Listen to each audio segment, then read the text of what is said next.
మీ business ఏదైనా మీ ఊర్లో promotion చేయాలంటే అది సుమన్ టీవీతోనే సాధ్యం. ఇప్పుడే సంప్రదించండి. లక్ష్మణ్ గారు, విజయాబాయి గారు, ఉన్నతాధికారులు చాలా మంది ఉన్నారు.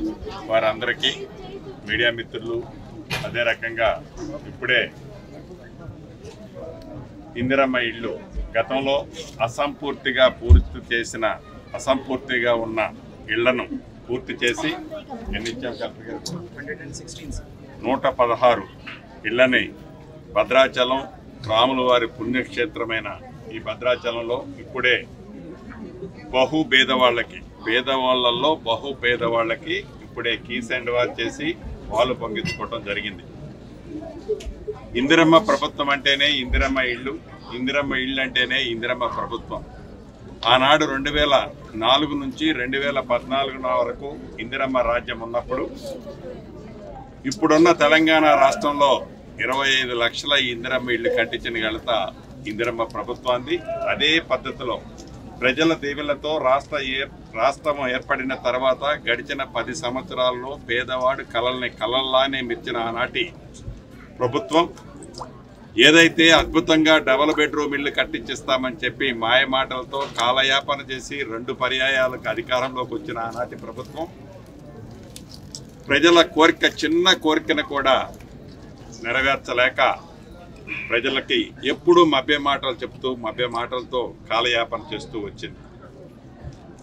చివరికి 1,56,000 ఇళ్ళు మొదలు పెట్టాం, కడుతున్నామని చెప్పి సుమారు 96,000-97,000 ఇళ్ళు కట్టి మిగిలిన అన్ని వివిధ స్థాయిల్లో అసంపూర్తిగా ఉంటే మన ఇందిరమ్మ రాజ్యం వచ్చిన తర్వాత అసంపూర్తిగా ఉన్న ఇళ్లతో పాటు ఏవైతే కంప్లీట్ చేసి కనీసం దాంట్లో మౌలిక వసతులు కూడా ఏర్పాటు చేయకపోతే మన ఇందిరమ్మ ప్రభుత్వంలో 387 కోట్లు గౌరవ ముఖ్యమంత్రి రేవంత్ రెడ్డి గారి నాయకత్వంలోని ఈ ప్రభుత్వం శాంక్షన్ చేసి ఆ మౌలిక వసతుల్ని కంప్లీట్ చేయటమే కాకుండా అసంపూర్తిగా ఉన్న ఇళ్లను కూడా యుద్ధ ప్రాతిపదిక మీద కంప్లీట్ చేయాలని తలపెట్టాం.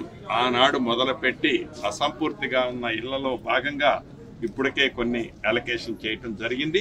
అది కూడా నువ్వు కాంగ్రెస్ పార్టీకి ఓటేసావా, నువ్వు కాంగ్రెస్ పార్టీకి ఓటేస్తేనే నీకు ఇల్లు ఇస్తామని అనటంలా. మీరు పేదవాళ్ళు అయి ఉంటే చాలు, ఏ క్వాలిఫికేషన్ అక్కర్లేదు.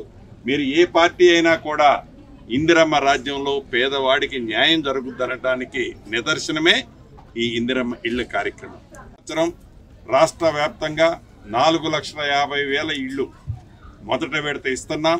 ప్రతి నియోజకవర్గానికి తక్కువలో తక్కువ 3,500 ఇళ్ళు ఇప్పటికే ప్రతి మండలంలో పైలట్ ప్రాజెక్టుగా ఒక గ్రామం తీసుకొని ఆ గ్రామంలో అర్హులైన ప్రతి వాళ్ళకి ఇవ్వటం జరిగింది. అవి కూడా యుద్ధ ప్రాతిపదిక మీద నాకు తెలిసి ఇప్పటికే రాష్ట్ర వ్యాప్తంగా 72,000 ఇళ్ళు ఒక్కొక్క గ్రామం ఒక్కొక్క మండలంలో ఒక్కొక్క గ్రామాన్ని తీసుకొని ఇచ్చాం. మిగిలిన ఇళ్ల కూడా ఈ ఉగాది లోపే ఇచ్చే ఆలోచనతో ఈ ప్రభుత్వం ముందుకు నడుస్తుంది.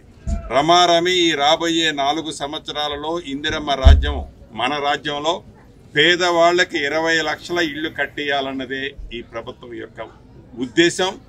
ఆ దృక్పథంతో ఆ ఆలోచనతో ఈనాడు ఇందిరమ్మ ఇళ్లని కట్టించడం కోసం రాష్ట్ర ఆర్థిక పరిస్థితి ఎంత బాగలేకపోయినా 8,19,000 కోట్లు ఆనాటి ప్రభుత్వం అప్పు చేసి ఆ ప్రభుత్వం చేసిన అప్పుని మన ఇందిరమ్మ ప్రభుత్వంలో ప్రతి నెల 6,500 కోట్లు అసలు ప్లస్ మిత్తి కడుతుంది మన ప్రభుత్వం.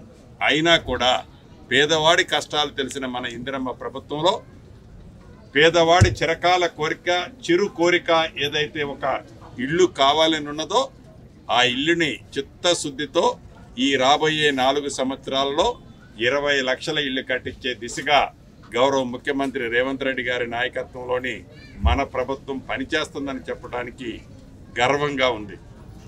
దీన్ని ఆనాడు భద్రాద్రి రాముల వారి పాదాల సన్నిధిలోనే లాంఛనంగా ప్రారంభించుకున్నాం.